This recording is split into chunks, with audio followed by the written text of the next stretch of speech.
Allah yang luar biasa, yang senantiasa menyertai semua anak-anak-Mu, yang selalu menyerukan nama-Mu di setiap saat Engkau hadir. Karena Engkau juga Tuhan sanggup untuk menolong dan melepaskan kami di dalam segala tantangan pencobaan yang sering kami hadapi. Dan inilah kami Tuhan, inilah keberadaan kami pada hari ini. Kami mempersembahkan tubuh, roh, dan jiwa kami sebagai ungkapan terus rasa syukur kami kepada Tuhan. Terimalah Tuhan, dan biarlah nama-Mu dipermuliakan sampai kekal selama-lamanya. Amin. Bapak Ibu sekalian yang saya kasihi, kita sekarang sudah berada di pertengahan tahun, ya. Pertengahan tahun 2021. Itu berarti bahwa 6 bulan sudah kita lewati tahun ini, saudara-saudara. Dan kalau kita memperhatikan selanjutnya, waktu yang begitu cepat yang kita lewati, berarti kita juga sedang menuju kepada ambang zaman akhir. Expirednya, batasnya zaman akhir. Karena itu sudah semakin dekat. Dan kalau kita sudah melihat akan keadaan ini, itu adalah suatu pertanda bahwa sudah dimulainya tindakan pemisahan, tindakan penyaringan kepada semua kehidupan orang-orang percaya. Apakah imannya tetap kuat kepada Tuhan Yesus? Artinya saudara-saudara harus nyata pada saat ini. Siapa yang sungguh-sungguh taat, setia dan melakukan perintah-perintahnya Yesus, dan siapa yang tidak sungguh-sungguh beriman kepada Yesus, dia tidak setia kepada Tuhan, tidak taat, bahkan hidupnya suam-suam kuku, saudara-saudara, di dalam pengikutannya kepada Tuhan Yesus. Itulah sebabnya Bapak Ibu yang saya kasihi, Yesus berkata di dalam Lukas 18 ayat 8b, jika anak manusia itu datang, artinya Yesus datang, adakah ia mendapatkan iman di bumi? Apakah ada orang-orang yang mempersiapkan diri di dalam menyongsong kedatangan Yesus dengan penuh iman? Jangan-jangan nanti seperti 10 anak gadis, anak dara, saudara-saudara, di mana 5 diantaranya bijaksana dan 5 diantaranya orang bodoh, ya, sehingga mereka harus dipisahkan. Bapak Ibu sekalian yang saya kasihi, di dalam hal pemisahan ini atau di dalam hal penyaringan ini, saya sampaikan sabdanya Yesus sendiri, yang judul sabdanya itu adalah Yesus membawa pemisahan, bagaimana mengikut Yesus. Atau saya simpulkan itu dengan temanya pedang pemisah. Puji Tuhan, pedang pemisah. Saudara-saudara sekalian yang saya kasihi,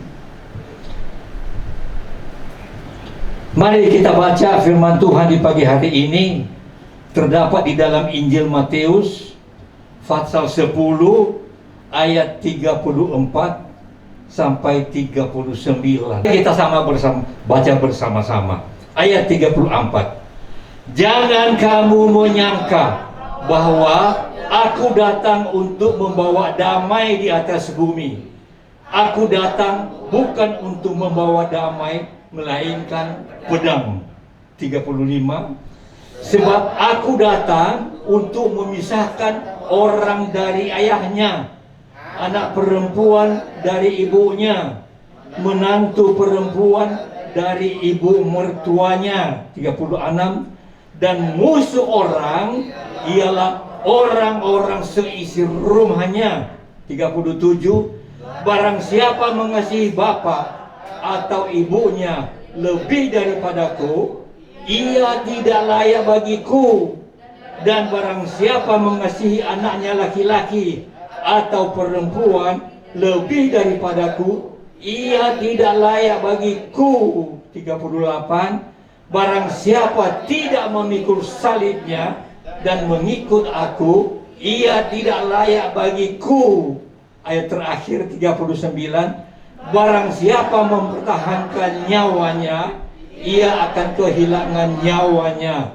Dan barang siapa yang kehilangan nyawanya karena aku, ia akan memperolehnya. Puji Tuhan. Agak keras ya. Agak keras firman Tuhan ini yang diucapkan langsung oleh Tuhan Yesus.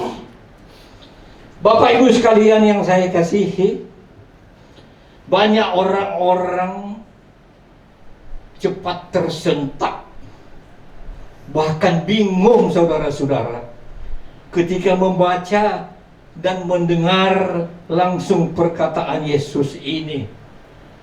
Mungkin juga termasuk kita ya. Di tempat ini ada sebagiannya, di mana Yesus tegas mengatakan, aku datang membawa pedang, bukan membawa damai di bumi, dan akan melakukan pemisahan. Itulah sebabnya saya kasihkan tadi judulnya pedang pemisah. Mengapa ada kegelisahan dan ada kebingungan saudara-saudara? Karena pernyataan ini saudara-saudara, kalau kita perhatikan sangat-sangat bertentangan dengan sifatnya pribadi Yesus sendiri. Apa sifatnya? Yaitu kasih. Begitu juga visi misinya kapan dia datang ke dunia ini. Sifatnya bagaimana? Atau fungsinya apa? Dia menyelamatkan dan membawa damai. Tetapi kenapa dia melakukan atau menyatakan akan firman Tuhan 34 sampai dengan 39 ini? Bapak Ibu sekalian yang saya kasihi, untuk mendalami dan untuk memahami semua perkataan Yesus ini, kita semua jangan juga cepat-cepat beransumsi negatif ya. Jangan cepat-cepat goyah imannya. Jangan. Akibatnya lalu oleh karena pemikiran yang sempit, dia mundur pelan-pelan. Tetapi di sini saudara-saudara, saya ajak kita, mari kita memahaminya secara konotatif atau secara alkitabiah. Pedang yang dimaksudkan oleh Tuhan Yesus di dalam dalam firman ini, penjelasannya itu terdapat di dalam Efesus 6 ayat yang ke-17. Mari kita baca.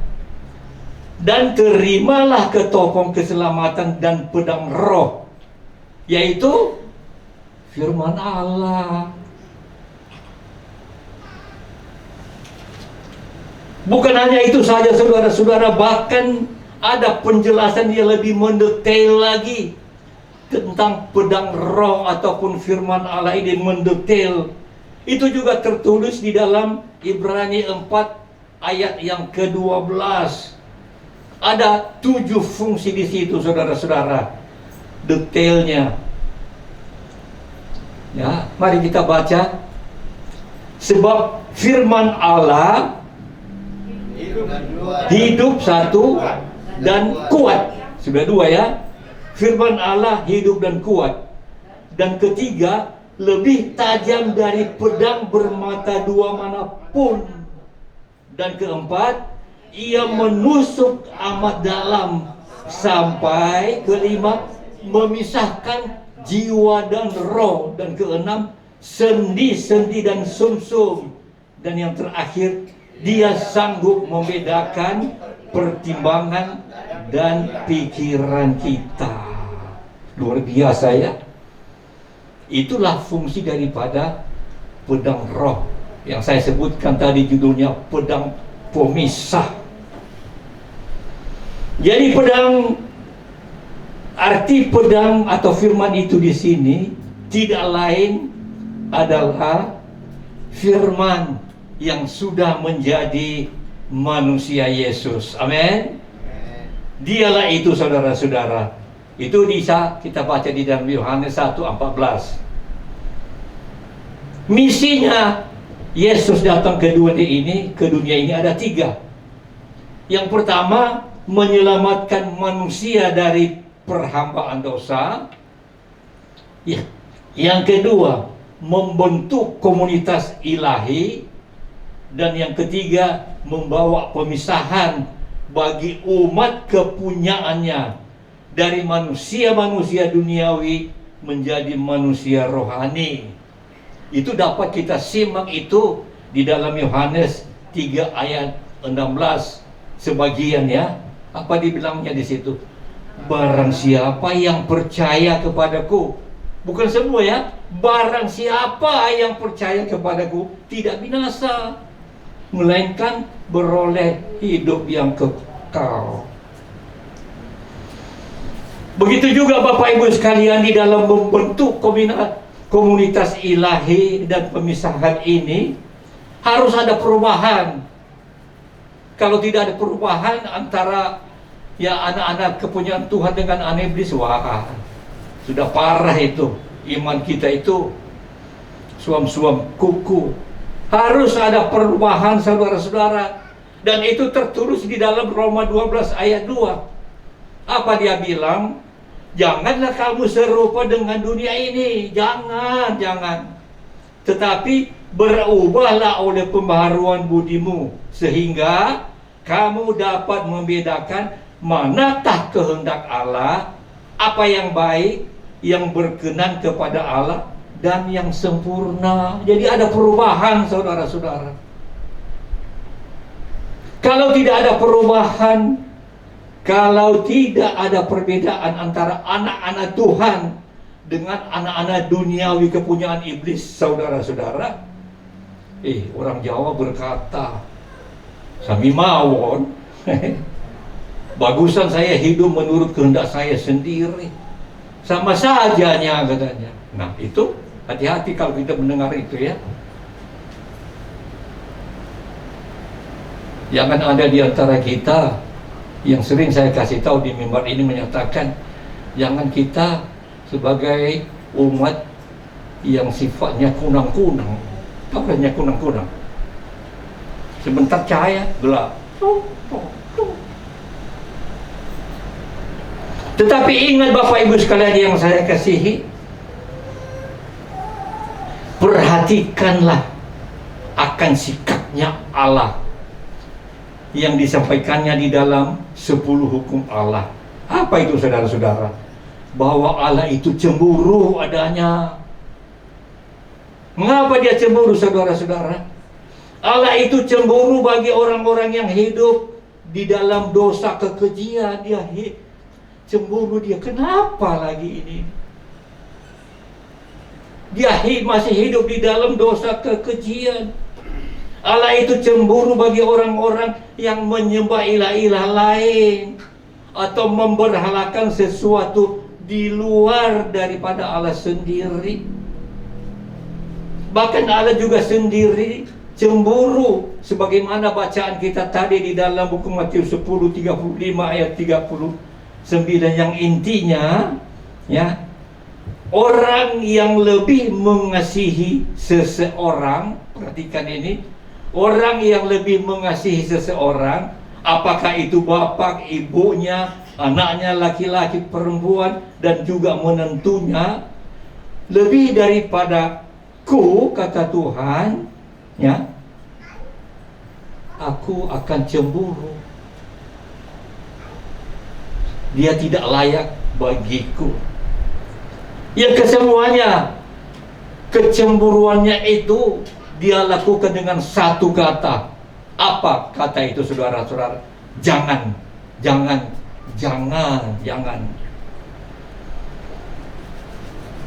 Untuk lebih mengetahuinya, mari kita baca, saudara-saudara, di dalam kitab Keluaran pasal 20 ayat 3, 4, 5, 6. Bagaimana ya sifat Allah, sikap Allah, kecemburuannya kepada orang-orang yang berbuat atau mengasihi yang lain di luar daripada mengasihi Tuhan. Ayat 3 dia berkata, jangan ada pada Allah, padamu Allah lain di hadapanku. Yang keempat dia bilang lagi, jangan membuat patung yang menyerupai apapun yang ada di langit di atas, atau yang ada di bumi di bawah, atau yang ada di dalam air di bawah bumi. Ya, perhatikan saudara-saudara, di ayat yang ke-15, disinilah kecemburuan. Ayat yang kelima, kecemburuan Allah itu sikapnya, jangan sujud menyembahnya, sebab Aku Tuhan Allahmu adalah Allah yang cemburu, yang membalaskan kesalahan bapa kepada anak-anaknya, keturunan yang ketiga dan keempat dari orang-orang yang membenci Aku. Tetapi ada yang lebih menyenangkan, saudara-saudara, yaitu di ayat yang ke-6. Aku menunjukkan kasih setia kepada beribu-ribu orang, yaitu pertama, mereka yang mengasihi Aku, dan yang kedua, yang berpegang pada perintah-perintahku. Paham? Bapak Ibu yang saya kasihi, kecemburuan Allah ini diungkapkan kembali oleh Tuhan Yesus di dalam bacaan tadi, saudara-saudara, di mana perikopnya Yesus membawa pemisahan bagaimana mengikut Dia, bagaimana mengikut Dia. Saudara-saudara, di dalam firman Tuhan yang judulnya perikop ini adalah bagaimana mengikut Yesus, ada 3 rambu-rambu yang harus kita perhatikan.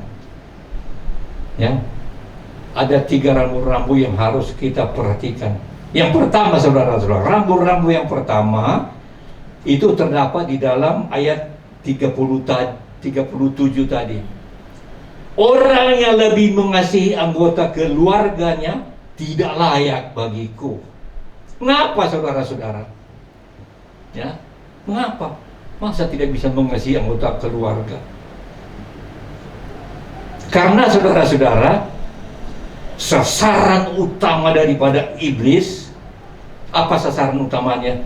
Dia harus menghancurkan setiap anggota keluarga manusia. Menghancurkan setiap anggota keluarga manusia, yaitu hasil ciptaan Allah. Agar apa? Komunitas ilahi itu dapat tercerai-berai, tidak utuh lagi. Tidak utuh. Termasuk juga kita anak-anak Tuhan ya di tempat ini yang sudah ya menganggap ataupun beriman bahwa kita ini adalah umat kepunyaannya Allah. Itu juga dia harus mencerai-beraikan agar terpecah belah. Nah, di dalam menerangkan akan hal ini, saya kasihkan 2 contoh, ya, 2 contoh, yaitu dia adalah manusia yang pertama. Yang pertama bapaknya sendiri, dan yang kedua anaknya sendiri. Itulah manusia yang pertama. Manusia yang pertama, saudara-saudara, iblis berhasil menjatuhkan keluarga manusia pertama, yaitu Adam dan Hawa. Baru saja manusia diciptakan, sudah dihantam iblis.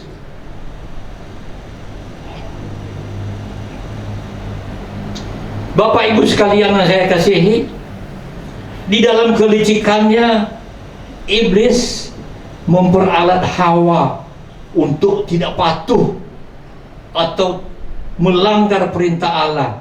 Karena iblis itu tahu betul bahwa larangan itu hanya ditujukan kepada manusia Adam. Dia tahu itu. Kenapa saudara-saudara? Karena pada waktu itu Hawa belum diciptakan, belum ada. Jadi katanya apa, ini hanya kepada Adam saja ditujukan. Ya. Mari kita baca ayat kedua, pasal kedua dari Kejadian 16 dan 17. Kejadian 2 ayat 16 dia berkata begini. Lalu Tuhan Allah memberi perintah kepada manusia Adam. Belum ada Hawa ya. Memberi perintah kepada manusia Adam. Semua pohon dalam taman ini boleh kau makan buahnya dengan bebas. Tetapi pohon pengetahuan yang tidak baik dan yang tidak dan yang jahat itu jangan kau makan buahnya, sebab pada hari engkau memakannya pastilah engkau mati. Jadi iblis tahu itu, ya kan? Hanya kepada Adam.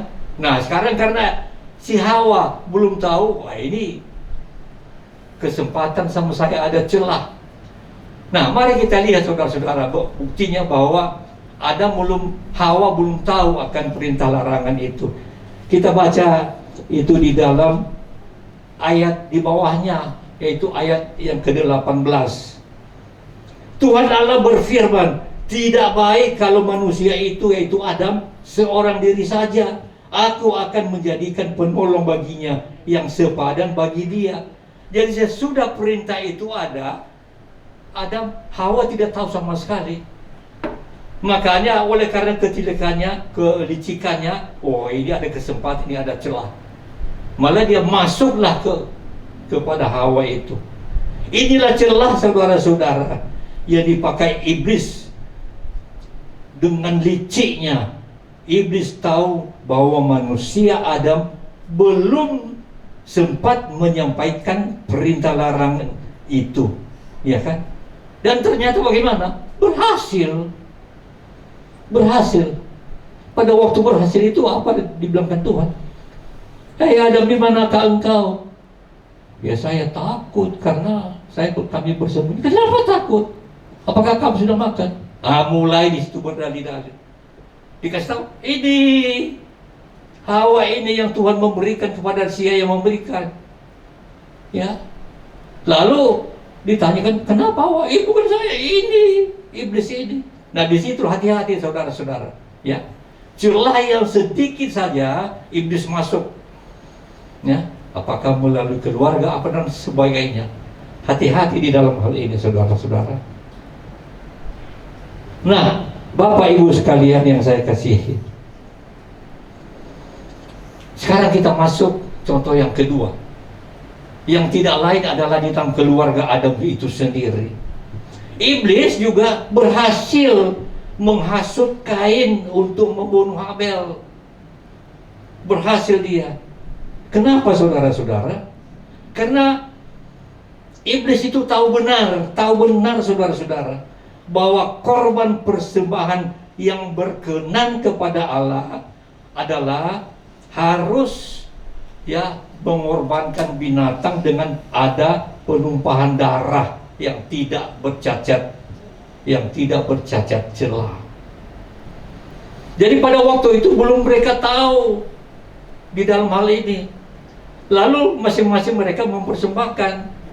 Habel mempersembahkan dia sebagai pembuat ternak, ya, dan Kain juga mempersembahkan apa usahanya, yaitu daripada tanam-tanaman, ya. Nah rahasia itu, celah itu, karena iblis sudah tahu, dia ambil kesempatan. Oh ini kesempatan, ya, ini kesempatan, ya.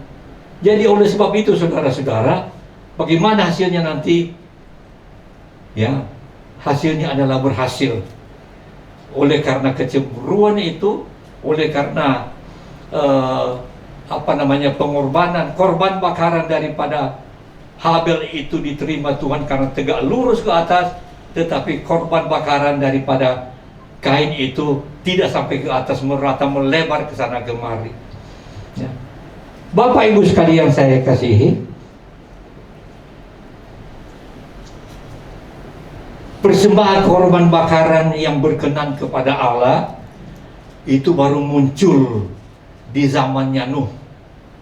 Coba perhatikan ini ya, sebelumnya tidak ada. Baru muncul di zamannya Nuh, yaitu di pasal 8, saudara-saudara. Ya. Sebelumnya mereka tidak tahu. Kalau kita baca sejarahnya tidak ada yang tahu. Bagaimana kiranya? Ya, sejarahnya itu bahwa itu baru muncul di zamannya Nuh. Itu terdapat di dalam Kejadian 4 ayat yang ke-20. Mari kita baca. Lalu Nuh mendirikan mezbah bagi Tuhan dari segala binatang yang tidak haram dan dari segala burung yang tidak haram. Diambilnya lah beberapa ekor, lalu mempersembahkan korban bakaran di atas mezbah itu. Lalu bagaimana hati Tuhan menerima korban bakaran dari binatang tersebut? Hatinya Tuhan senang, saudara-saudara. Hatinya Tuhan senang. Tuhan berkenan menerimanya. Seperti tertulis di dalam ayat 21a. Mari kita baca, saudara-saudara. Ketika Tuhan mencium persembahan yang harum itu, berfirmanlah Tuhan dalam hatinya, aku tidak akan mengutuk bumi ini lagi karena manusia, sekalipun yang ditimbulkan hatinya adalah jahat dari sejak kecilnya dan seterusnya. Ya, jahat dan seterusnya, saudara-saudara. Bapak Ibu sekalian yang saya kasihi, karena korban bakaran dari binatang tersebut, inilah yang berkenan kepada Tuhan, maka korban-korban selanjutnya diteruskanlah oleh keturunan selanjutnya, mulai daripada Abraham, Ishak, Yakub, Daud, serta Musa, dan seterusnya. Ya, artinya bukan dikorbankan lagi daripada tumbuh-tumbuhan, harus daripada binatang dengan adanya penumpahan darah. Dan sesudah itu, saudara-saudara, korban daripada penumpahan darah itu berakhir dengan hadirnya daripada Tuhan Yesus. Karena apa, saudara-saudara? Yesus sudah mengambil alih semuanya atas kematiannya di atas kayu salib sebagai korban persembahan yang mulia dan curahan darah dari curahan anak darah domba Allah. Dan itu berkenan kepada Allah.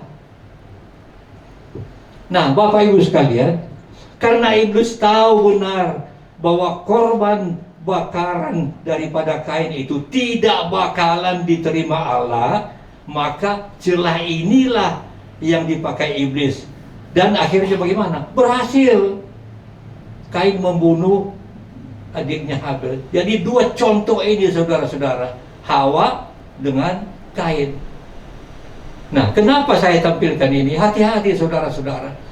Karena iblis itu licik, dia tahu di dalam setiap keluarga di mana ada kelemahan. Di situ dia masuk, ya, dan memang masuk akal, saudara-saudara. Bapak Ibu yang saya kasih, sejak kedua peristiwa itu terjadi, ternyata begitu mudahnya iblis dapat memperdaya keluarga manusia. Mudah sekali.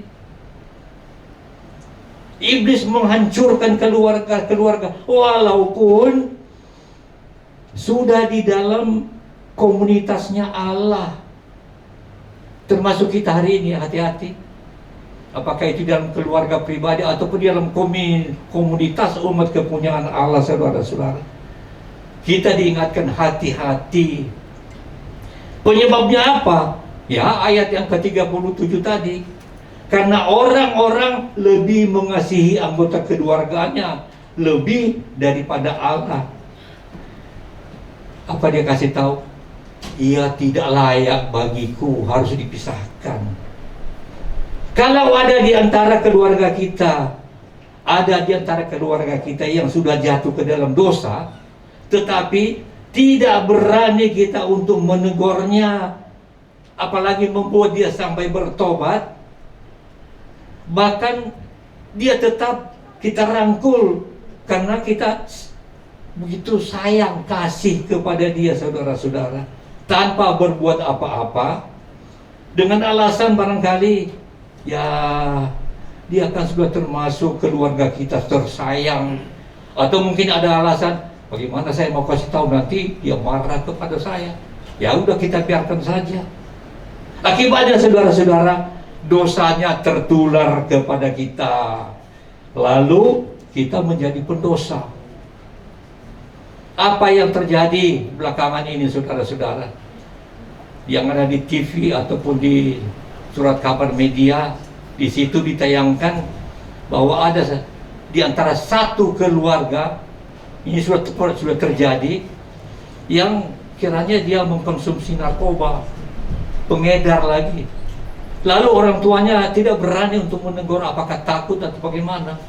Hasilnya lama-lama orang tuanya terkena, dia juga menjadi pengedar, pemakai jadinya dia, pengedar jadinya, ya. Hasil terimbas menjadi dia, dan dia menjadi pendosa. Apa sebabnya? Karena dia tidak sanggup untuk memisahkan, mentobatkannya, saudara-saudara. Itulah yang pertama. Dan yang kedua, saudara-saudara, rambu-rambu yang kedua, yaitu di bawahnya tadi, ayat yang ke-38.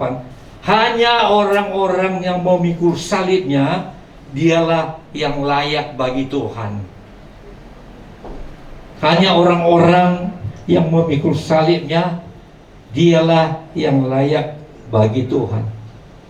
Saudara-saudara sekalian, Bapak Ibu yang saya kasihi, ketika Yesus sambil berjalan dan sambil dia memikul salib, saudara-saudara, di saat itulah Yesus memikul dosa-dosa manusia, dosa-dosa kita, saudara-saudara. Dia memikulnya di atas pundaknya, saudara-saudara. Yang artinya, saudara-saudara, pemikulan daripada salib beban itu, Yesus memaafkan, Yesus mengampuni dosa-dosa manusia. Itulah sebabnya Bapak Ibu sekalian, setiap orang yang memikul salibnya, Yesus juga mengharapkan harus bisa memaafkan kesalahan orang lain. Memikul salib, ya, harus bisa memaafkan kesalahan orang lain. Tidak ada dendam dalam hatinya, tidak ada sakit hati. Dosa itu harus dipisahkan dan keluar dalam kehidupan kita. Artinya jangan ada dosa-dosa kepahitan. Amin. Jangan. Ingat, saudara-saudara, ya, kita teringat bahwa sebentar lagi nanti kita akan menerima perjamuan kudus. Maka ingatlah akan hal ini, ya. Mari kita sucikan hati agar kita layak juga untuk menerima nanti perjamuan kudus. Rambu-rambu yang ketiga itu diangkat daripada ayat di bawahnya, 39b. Orang yang tidak takut kehilangan nyawanya karena aku, dia mempertahankan nyawa keselamatan. Perhatikan ini, ya. Kita sudah melihat itu di Indonesia Timur, ya. Atau dengan kata lain di dalam ayat 39b ini, orang yang berani membiarkan nyawanya terpisah dari raganya, artinya terpisah dari raganya karena Yesus, ya, bukan karena yang lain-lain. Berani memisahkan jiwa raganya dari kehidupannya, artinya mati martir, ya, mati martir namanya itu. Maka nyawa kehidupan kekal sudah menantinya. sudah menantinya. Keberanian yang dimaksud ialah keberanian ketika ia mengakui Yesus itu adalah satu-satunya Allah dan Juru Selamatnya. Berani dia menyatakan. Ya. Ia tidak menyangkal bahwa dia adalah pengikut yang setia, meskipun ada bahaya yang mengancam, meskipun menjadi tantangan imannya yang luar biasa. Berani saudara-saudara. Kita lihat di Indonesia Timur yang saya kasih tahu tadi ya, karena ada kehidupan nyawa, kehidupan yang kekal sudah menanti dia, saudara-saudara. Ya. Dan sebaliknya saudara-saudara, juga di dalam ayat 39a itu dikatakan bahwa orang yang menyangkal Yesus, perhatikan ini ya, orang yang menyangkal Yesus membuat nyawanya memang selamat. Ya, selamat saudara-saudara. Ya, tetapi ingat, dia sudah kehilangan hidup yang kekal, alias masuk neraka. Memang selamat itu kenapa ya? Yang tadi itu saya bilang kan punang-punang sebentar kan ya, artinya mengikut arus namanya itu, supaya aku selamat. Tetapi hidup yang kekal sudah dia tidak punya lagi, masuk neraka. Nah, kesimpulan Bapak Ibu sekalian, dengan memberlakukan ketiga rambu-rambu yang sudah saya sampaikan di atas, percayalah, kita sudah berdamai dengan Allah. Artinya, hidup kita berkenan kepada Allah. Hidup kita. Kapan saja Tuhan Maranatha kepada kita, saudara-saudara, ada suatu jaminan yang kekal bahwa kita pasti akan bersama dengan Dia.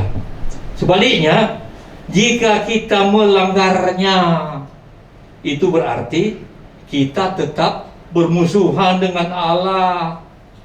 Tetap bermusuhan dengan Allah. Oleh sebab itu, mari hiduplah menjadi orang-orang yang imannya kuat kepada Tuhan sampai akhir hayatnya. Amin. Kiranya firman Tuhan dapat menguatkan kita di dalam firman Tuhan pada pagi hari ini. Judulnya apa tadi? Pedang pemisah.